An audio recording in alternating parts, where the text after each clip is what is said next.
믿음의 조상이 되는 아브라함은 오직 믿음 하나 가지고 평가를 받은 사람입니다. 그리고 아브라함이 살아가는 모든 삶의 여정을 살펴보면 믿음으로 사는 삶이 무엇인가 우리는 알게 됩니다. 하나님은 새로운 시대를 여시면서 새로운 시대의 새로운 대안으로 아브라함을 선택하셨어요. 창세기 전체는 1부와 2부로 나눌 수가 있는데 1장부터 11장까지가 1부이고 12장부터 50장까지가 2부입니다. 그런데 1부의 내용을 살펴보면 사람들은 계속해서 범죄를 저질렀습니다. 예를 들면 첫 번째 범죄는 아담이 선악과를 따먹은 사건이었어요. 두 번째 범죄는 뭐냐면 가인의 살인입니다. 세 번째 범죄는 노아 시대 사람들의 타락이었어요. 네 번째 큰 범죄는 무엇이냐면 바벨탑을 쌓은 것이었습니다. 이 네 가지 범죄가 창세기 1부에 굉장히 중요한 내용입니다. 그런데 이 내용을 가만히 살펴보면 그 죄의 범위와 강도가 계속해서 커지고 있음을 알 수가 있습니다. 첫 번째, 아담의 죄는 개인의 죄입니다. 개인 안에 머무는 죄였어요. 두 번째, 가인의 범죄는 다른 사람을 죽이는 범죄였어요. 죄의 영향력이 타인에게 직접적으로 나아가는 범죄였습니다. 세 번째 범죄는 이 땅에 거하는 모든 사람이 한꺼번에 죄를 범한 것입니다. 그래서 물로 심판을 하지 않으면 안 될 만큼 온 땅의 사람들이 타락했습니다. 네 번째 바벨탑은 이 땅에 범람하던 죄가 하늘까지 닿은 죄입니다. 이 땅에서만 머무는 것이 아니라 하늘까지 올라가려고 했던 죄, 그것이 바벨탑의 죄가 되는 것이죠. 그러니까 죄의 강도가 계속해서 커지고 넓어지고 있는 것을 알 수가 있습니다. 그런데 감사한 것은 무엇이냐면 인간이 죄를 범할 때마다 하나님은 항상 은혜의 방편을 마련해 주셔서 모든 범죄를 덮고도 남을 만큼의 은혜를 베풀어 주셨다는 것입니다. 아담이 죄를 범할 때는 가죽옷을 입혀주셨어요. 그의 수치심을 가려주셨습니다. 가인이 살인을 저지른 이후에 그의 이마에 표를 주심으로 사람들이 그를 죽이지 못하도록 가인을 보호해 주십니다. 홍수 이후에는 홍수 사건이 벌어질 때는 노아 가정을 택하셔서 방주 안에 그들을 보호하심으로 새로운 인류가 시작될 수 있도록 지켜주셨습니다. 그런데 바벨탑 사건 이후에는 어떤 것도 보이지가 않습니다. 가장 큰 죄를 저질렀던 바벨탑, 그 사건 이후에는 하나님의 특별한 은혜의 방편이 없는 것처럼 보여져요. 그렇게 창세기 11장의 내용이 마무리가 됩니다. 그런데 그렇지 않은 것이 하나님은 새로운 시대를 열면서 바벨론 시대를 은혜의 시대로 열어갈 은혜의 방편을 마련하셨는데 그것이 무엇이냐면 아브라함입니다. 아브라함 자체가 새로운 은혜의 시대를 열어가는 창세기 12장부터 창세기 2부를 끌고 가는 하나님의 대안으로 선택받은 사람이 되는 것이죠. 하나님은 아브라함을 통하여 바벨탑을 쌓으며 자기 인생을 위해 살아가는 시대 가운데 하나님의 이름을 높일 자로 아브라함을 선택하셨고 이 땅의 복이 전부인 줄 알고 그 복을 끌어안으며 살아가는 시대 가운데 하늘의 복이 무엇인가를 보여주는 믿음의 샘플로서 아브라함을 선택하셨습니다. 하나님이 말씀하신 것처럼 결국 아브라함은 약속의 땅에 들어갔고 복이 되었어요. 마찬가지로 이 말씀을 듣는 우리 역시 결국 복이 되어 이 땅을 새롭게 하는 하나님의 사람 되는 줄 믿습니다. 그렇다면 결국 복을 받는 사람들은 어떤 사람일까요? 오늘 말씀을 통하여 결국 복을 받는 사람의 세 가지 특징을 여러분과 함께 나누기를 원합니다. 첫 번째 특징은 이것입니다. 결국 복을 받는 사람은 말씀을 따라 이동합니다. 말씀을 따라 이동합니다. 우리 4절 말씀 함께 읽어보겠습니다. 이에 아브라함이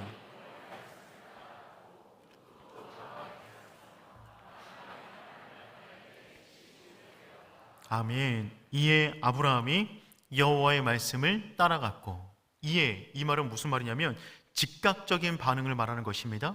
하나님께서 창세기 12장 1절에서 3절까지 아브라함에게 복에 대한 말씀을 주셨어요.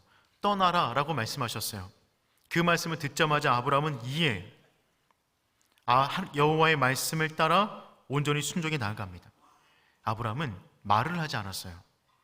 몸으로 순종합니다. 오늘 성경 본문 전체 가운데 아브라함은 한마디 말도 하지 않아요. 그는 오직 몸으로 움직여 나갈 뿐입니다. 여러분, 지금 이때에 아브라함이 떠난다는 것은 굉장히 위험한 것이었습니다. 하란 땅은 아브라함에게 제2의 고향과 같은 곳이에요. 아버지의 무덤이 있는 곳입니다. 그의 나이가 이미 75세가 되었습니다. 75세라는 나이는 무언가를 시작할 나이가 아니라 시작한 것을 정리할 나이입니다. 그럼에도 불구하고 하나님께서 떠나라 라고 말씀하시니까 이에 아브라함이 여호와의 말씀을 따라갔고 라고 기록하고 있습니다. 아브라함은 오직 말씀을 따라가는 사람이었어요. 이때 아브라함의 상황을 로마서 4장 14절은 다음처럼 말을 하고 있습니다. 우리 함께 로마서 4장 18절 말씀 읽어보도록 하겠습니다. 아브라함이 이는 내 후손이 이와 같으리라 하신 말씀대로 많은 민족의 조상이 되게 하려 하심이라. 아멘. 이때 아브라함의 상황이 어떤 상황이었냐면 바랄 수가 없는 중이었어요. 희망이 없는 중이었어요. 그런데 하나님께서 말씀하시자 그 말씀으로 인생을 그려가는 것입니다.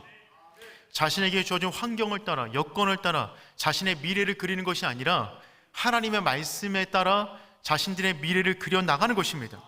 말씀하신 대로 반드시 되리라는 믿음을 가지고 말씀을 따라 걸어간다는 것이죠. 결국 복이 되는 사람은 말씀에 따라 움직이는 사람이 되는 것입니다. 말씀을 따라 걷는다라고 했을 때 왜 질문이 없겠어요? 왜 의문이 없겠습니까? 왜 할 말이 없겠어요? 명절에 잠시 고향집을 내려가도 갈지 말지, 언제 올지, 어떻게 갈지, 가서 뭐 할지를 논의하기 위해서 가족들과 할 이야기가 많이 있잖아요. 근데 아브라함은 자신의 제2 고향을 떠남에 있어서 하나님께서 말씀하시는데 어떠한 말도 대꾸하지 않습니다. 그는 묵묵히 따라갈 뿐입니다. 성경 전체 창세기를 통해서 볼 때 아브라함의 중요한 특징이 하나 있어요. 그것은 무엇이냐면 입이 굉장히 무거워요. 입을 좀처럼 열지 않습니다. 아브라함이 말을 하지 않으니까 아브라함의 행동을 오늘 성경에서는 성경의 저자가 기록해 놓았을 뿐입니다. 이에 여호와의 말씀을 따라 갔고, 그는 말을 하지 않아요. 그는 심지어 자기 아들을 번제드리러 가는 길에도 아내한테 말하지 않았어요. 입이 무거운 사람입니다. 그는 심지어 아이를 제단 위에 올려놓는 그 길을 걷는 동안에도 아들과 대화를 나누지 않습니다. 그렇다면 아브라함의 침묵에는 어떤 의미가 있을까요? 여러분은 언제 침묵하세요? 부부싸움을 하다가 한쪽이 갑자기 말을 하지 않습니다. 자녀와 의견을 주고받고 있는데 자녀가 갑자기 말을 하지 않아요. 이때 드디어 내 말을 수긍하는구나 라고 생각하시면 그때부터 대화가 안 되는 것이죠. 침묵에는 여러 가지 의미가 있습니다. 아브라함의 침묵 역시 여러 가지 의미가 담겨져 있어요. 할 말이 많이 있지만, 내 생각이 있지만, 감정이 동하지 않지만 따르는 것입니다. 순종이 그런 것입니다. 순종이란 내 생각과 맞지 않지만 그분이 시키면 따르는 거예요.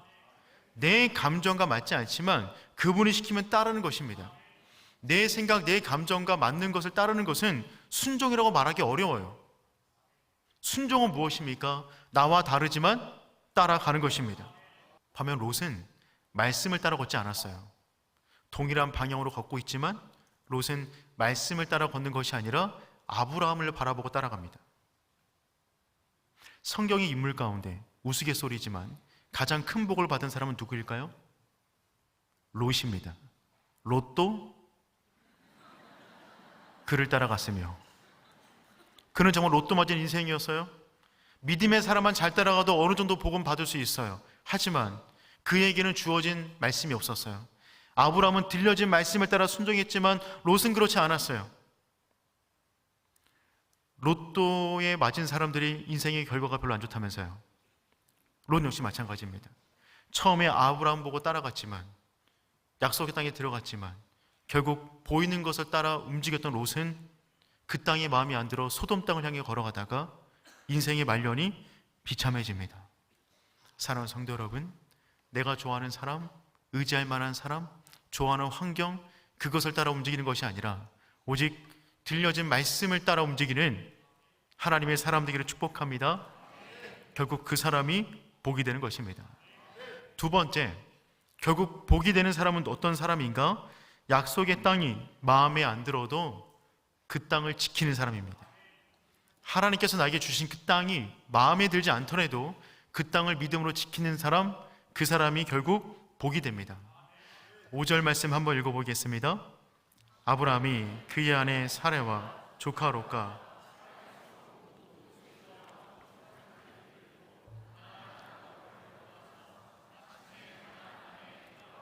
아멘. 마침내 가나안 땅에 들어갔더라. 성경은 너무나 짧게 마침내라고 하는 이 세 마디 단어로 말해주고 있지만 이 세 마디 단어 안에 그 거리가 700km입니다. 700km를 아브라함은 떠나라 라고 하는 말씀에 의지하여 끊임없이 걸어갔던 것입니다. 지도를 한번 보도록 하겠습니다. 하란 땅에서 가나안까지 걸어갔어요. 그 거리가 무려 700km입니다. 아브라함이 방향을, 목적지를 정해놓고 걸은 것이 아니에요. 길을 조사하고 지도를 보고 걸은 것이 아닙니다. 하나님의 명령은 무엇이었냐면 떠나라였어요. 어디로 가라는지 모릅니다. 방향도 몰라요. 길도 몰라요. 그냥 떠나라. 그러니 아브라함은 그냥 한 발 한 발 옮겨갔을 뿐입니다. 그 길을 걷는 동안에 아브라함이 어떤 상상을 하며 걸었을까요? 아마도 이런 상상을 했을 것입니다. 하나님께서 약속하신 땅이라면 내가 그 땅이 어떤 땅인지 모르는데 걷다 보면 에덴 동산 같은 땅을 만날 것이다. 걷다 보면 너무 아름다운 땅을 만나서 이 땅이 약속하신 땅이군요 라는 확신이 들 그런 땅을 만날 것이다.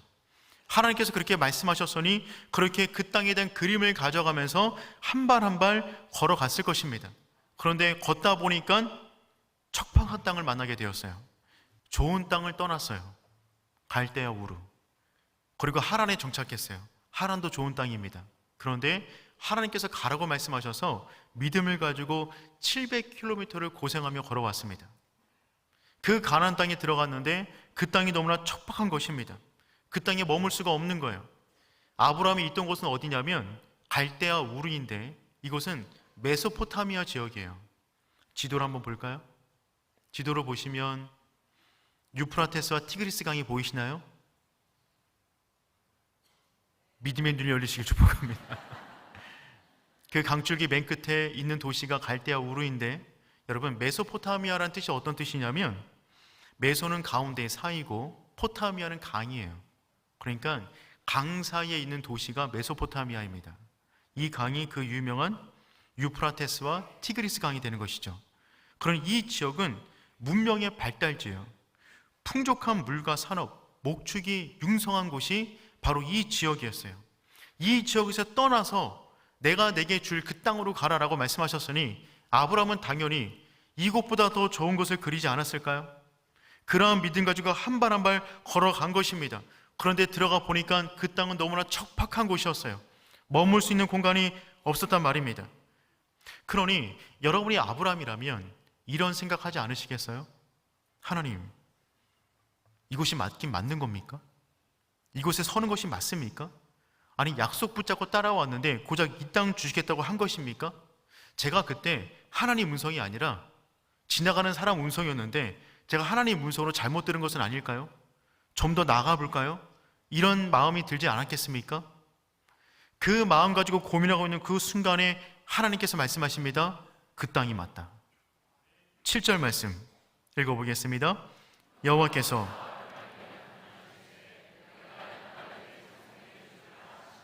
아멘. 그 고민을 하면서 그 땅을 바람처럼 스쳐 지나가는 그 순간에 하나님께서 말씀하시는 것이죠.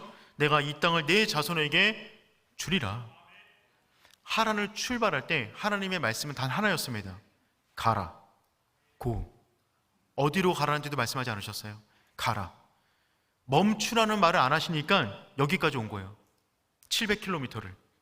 이곳에 와서 고민하고 있는데 하나님께서 다시금 나타나셔서 스톱. 여기다 라고 말씀하셨어요. 여러분, 이때도 아브라함은 침묵합니다. 그는 말을 하지 않아요.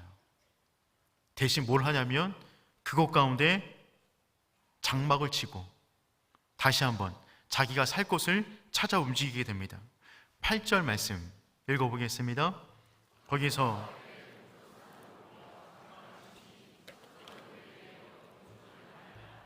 아멘. 아브라함은 살 곳을 찾기 위하여 베델 동쪽에 있는 산으로 올라가요. 그 산은 베델과 아이성이 바라보는 산이었어요. 그러니까 세겜 땅 가운데 살 공간이 없으니 아브라함이 살기 위하여 산으로 올라간 것입니다. 사람들을 피하여. 베델 도시와 아이 도시로 들어간 것이 아니라 그 도시들이 바라보는 산으로 올라간 것입니다. 그러니 아브라함은 그 땅에서 정착할 수가 없는 상황이었어요. 그 산에서조차 더 있을 수가 없어서 9절 보니까 점점 남방으로 옮겨갔더라. 남방을 원어로 보면 네게부라고 하는데 이것은 사막의 이름입니다. 뜻 자체가 메마르다, 거칠은 땅을 의미해요. 네게부 지역으로 내려갔다는 말은 무슨 말이냐면 거의 이제 인생을 자신의 장막을 펼 공간을 찾지 못했다라고 하는 의미가 되는 겁니다. 이때도 아브라함은 침묵합니다. 그는 입술로 범죄를 저지르지 않아요. 그리고 아브라함은 그 땅을 떠나지 않습니다. 불만족스럽지만, 살 곳이 없지만, 산에 올라가도 광야로 가도 장막을 펼 곳이 없지만 그는 하나님께서 약속하신 땅이라고 믿기 때문에 그 땅을 떠나지 않는 것입니다. 그렇다면 하나님은 왜 아브라함을 이처럼 황폐한 땅으로 인도하셨을까요? 하나님이 아브라함을 부르신 목적은 무엇이냐면 내가 복을 받을 것이다가 아니라 내가 복이 될 것이다 였습니다. 복이 받을 것 같으면 그 땅이 좋은 땅이어야 됩니다. 그 땅에 들어가면 복 받았다 이런 말을 하게 되는 것이죠. 그런데 너는 복이 될 것이다. 이 말은 무슨 말이냐면 복에 대한 최종 수혜자가 내가 되는 것이 아니라 나를 통하여 그 땅이 변화되어 그 땅 가운데 하나님의 복이 흘러가는 통로가 된다는 것입니다. 그러니 복이 되는 사람들이 서 있는 땅은 1차적으로 복이 아닌 땅인 거예요. 아멘이 줄어들었어요. 하나님은 우리가 복이 되기를 원하세요? 우리가 복이 되기를 원한다면 복이 아닌 땅으로 들어가 그 땅에서 복으로 살아가는 것입니다. 지난 시간에 아브라함에게 약속해 주신 7가지 복에 대해서 나누었어요. 너가 떠나면 이런 복을 얻게 될 거야. 그런데 오늘 본문 가운데 또 하나의 복을 받게 돼요. 이 복이 가장 중요해요. 어떤 복이냐면 일복입니다. 복 중에 복은 일복이다. 너는 복이 될 것이다. 이 말은 무슨 말이냐면 복이 되기 위하여 그 땅을 기경하는 것입니다. 그 땅을 변화시키는 거예요. 그 땅 가운데 믿음의 사람으로 살아가는 것입니다. 그럴 때 그 사람이 복이 되는 줄 믿습니다. 누군가 땀을 흘려야 누군가 쉴 수가 있어요. 누군가 불편할수록 누군가는 편해지는 법입니다. 누군가 헌신해야 누군가 복을 누리게 되어 있어요. 누군가 복이 되어야만 복이 흘러가는 것입니다. 하나님은 우리가 단순히 복을 받아 누리는 존재가 되는 것이 아니라 우리를 통하여 복이 흘러가기를 원하세요. 사명을 주신단 말입니다. 사명자는 일복을 받은 사람들이에요. 옆에 있는 분들께 나눠볼까요? 일복이 참 많으십니다. 사랑하는 성도 여러분, 우리는 이 땅 가운데 쉬러 온 거 아닙니다. 놀러 온 거 아닙니다. 하나님의 나라를 확장하는 복으로 살기 위해서 왔어요. 우리에겐 일복이 중요합니다. 지난 주간에 여러분들이 귀한 마음으로 파송해 주신 저에게 파송 선교사 14가정과 만나고 왔습니다. 방콕에서 만나고 왔는데요, 14가정이 함께 모였습니다. 12개 국가에서 사역하세요. 총 46명입니다. 그런데 이분들과 함께 일주일간의 시간을 보내면서 여러 가지 많은 대화를 나눴어요. 그 모든 대화를 나누는 가운데 한 가지 공통점이 있었어요. 각 사람의 모든 인생 자체가 한편의 대하 드라마 같이 웅장한 이야기, 눈물 없이는 들을 수 없는 이야기들이 정말 많았는데 한 가지 공통점은 무엇이냐면 그분들이 지금 사역하고 있는 그 땅이 본인들이 원래 계획한 땅이 아니라는 것입니다. 하나님이 가라 그랬어요. 어느 땅에 갔어요? 추방당합니다. 3번, 4번 추방당한 분도 계세요. 언어를 3번째 배우고 있습니다. 불교권 아랍권에 들어가서 선교사로서 정체성이 드러나게 되면 추방당하기 때문에 숨어가면서 복음을 전하십니다. 다양한 형태로 그 땅을 떠나지 않는 거예요. 그 땅에 남아서 복음을 전하는 것입니다. 그분들이 눈물 흘리며 기도 제목을 서로 나누었는데 그분들의 마지막 고백은 다 무엇이냐면 그 땅을 절대로 떠나지 않겠다는 것입니다. 그분들은 이미 그 땅 가운데 복으로 서 있는 거예요. 사랑하는 성도 여러분, 우리 역시 마찬가지입니다. 그분들은 그 지역에서, 우리는 이 땅에서 하나님이 보내신 그 자리 속에서 복으로 살아야 되는 줄 믿습니다.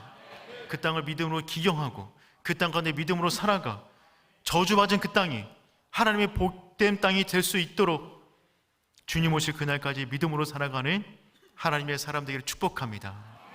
3번째, 결국 복이 되는 사람은요, 가는 곳마다 제단을 쌓습니다. 가는 곳마다 제단을 쌓아요. 7절 말씀 한번 읽어보겠습니다. 여호와께서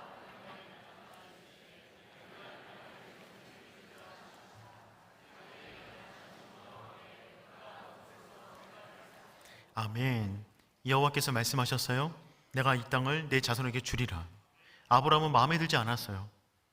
그 땅에 거주할 수 없었어요. 하지만 아브라함은 행동으로 옮깁니다. 뭘 하냐면 제단을 쌓는 거예요. 하나님의 말씀이 들려진 그 자리 가운데 아브라함은 아멘, 그 믿음으로 받아들이고 그 자리 가운데 제단을 쌓는 겁니다. 아브라함의 특징 중에 하나는 무엇이냐면 그가 처음 들어간 모든 땅마다 제단을 쌓는다는 것입니다. 8절 말씀 읽어보겠습니다. 거기서 베델 동쪽 산으로 옮겨